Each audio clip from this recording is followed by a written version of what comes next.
बच्चों ये जो सवाल देख रहे हैं इस एक्सरसाइज का अंतिम प्रश्न है, 12 नंबर प्रश्न है।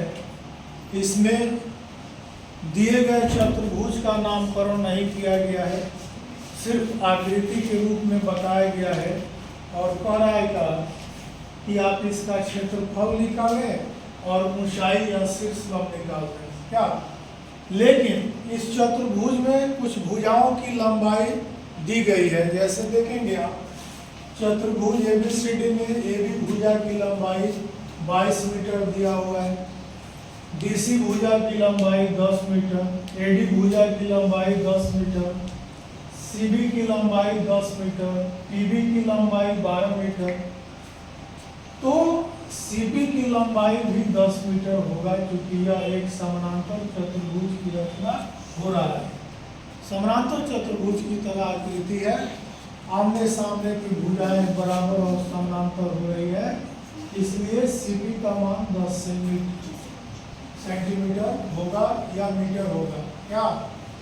अब आप देखेंगे सभी मीटर में दिए हुए हैं, किसमें? मीटर में। तो सबका मान मीटर में निकाल लेंगे, यहाँ देख लेंगे। अब क्या करना है कि चतुर्भुज का क्षेत्रफल और ऊंचाई CQ निकालनी है। शीर्ष लंब और क्षेत्रफल दोनों आपको निकालना है। बोर्ड पर आप इत्मीनान से देखेंगे एक आकृति आपको दिखाई दे रही है CPB, CPB, BPC एक त्रिभुजाकार आकृति है जिसकी दो भुजाएं बराबर लंबाई की है, समद्विमी बहुत्रिभुज है। तो इस तरह की त्रिभुज जो है, ऐसी आकृति में जब त्रिभुजाकार आकृतियों की लंबाई मालूम हो जाए, भुजाओं की लंबाई मालूम हो जाए, तो हीरोन का सूत्र उपयोग करके आप उसका क्षेत्रफल निकाल सकते हैं।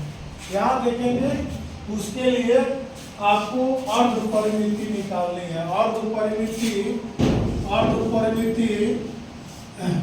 चाहे परिमाप, ठीक है ना, S बराबर A plus B plus C बटे 2, तीनों भुजाओं का योग बटे 2, और यहाँ देखेंगे तीनों भुजाओं का योग 10, 10, 12 बटे 2, 32 बटे 2, 16 मीटर हो जाता है। ये S का मान हो गया 16 मीटर। अब त्रिभुज का क्षेत्रफल अब निकालना है आपको, तो under root S into S minus A into S minus B into S minus C, इसे हीरोन का सूत्र कहा जाता है। इसका सूत्र हीरोन का। इस आधार पर आपको भुजाओं की लंबाई और अर्ध परिमिति मालूम है तो आप पुटअप कर देंगे। और ऐसे भी आप जानते हैं साधारण त्रिभुज का क्षेत्रफल 1/2 आधार गुणे ऊंचाई होता है। इन दोनों सूत्रों का प्रयोग करेंगे क्योंकि आपको ऊंचाई निकालना है, क्षेत्रफल मालूम नहीं है, सिर्फ भुजाएं मालूम है। तो 1/2 आधार है PB, ऊंचाई CQ, और हीरोन के सूत्र से 16 S का मान, A का मान 10, B का मान 10 और C का मान 12 रख दिया गया है। आगे बढ़ाएंगे एक स्टेप, PB का मान 12 है, CQ का मान निकालना है और इसका कैलकुलेशन करेंगे तो 16 इंटू 6 इंटू 6 इंटू 4, इसका अंडर रूट है। 16 का वर्गमूल निकालेंगे तो 4 हो जाएगा, 6 गुणे 6 का वर्गमूल निकालेंगे तो 6 हो जाएगा, और 4 का वर्गमूल निकालेंगे तो 2 हो जाएगा। 16 का 4, 2 तो 6 है तो 1 6 हो जाएगा, 4 का वर्गमूल 2 हो जाएगा। यहाँ आपको 12 कटेगा 2 से तो 6 गुणे 12 यहाँ पर आ गया। दोनों तरफ 6 है तो 6 से 6 को काट देंगे। CQ बराबर 4 गुना 8 मीटर, यानी शीर्ष लंब की लंबाई 8 मीटर हो गई। इस आकृति में ऊंचाई मालूम हो गया, शीर्ष लंब मालूम हो गया 8 मीटर। अब आप आकृति को देखेंगे, ऊंचाई दे दिया है, ये दोनों भुजाएं समानांतर है, आप समझ गए कि यह समलंब चतुर्भुज है। कौन सा चतुर्भुज है? समलंब चतुर्भुज। दो भुजाएं समानांतर और ऊंचाई दिया हुआ है, तो समलंब चतुर्भुज का क्षेत्रफल 1/2 ऊंचाई चाहे शीर्ष लंब गुणे समानांतर भुजाओं का योग।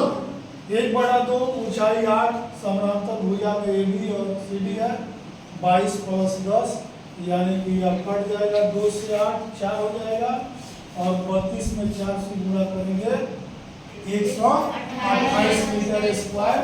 इस प्रकार इस आकृति की शीर्ष लंब और क्षेत्रफल दोनों आपने प्राप्त कर लिया।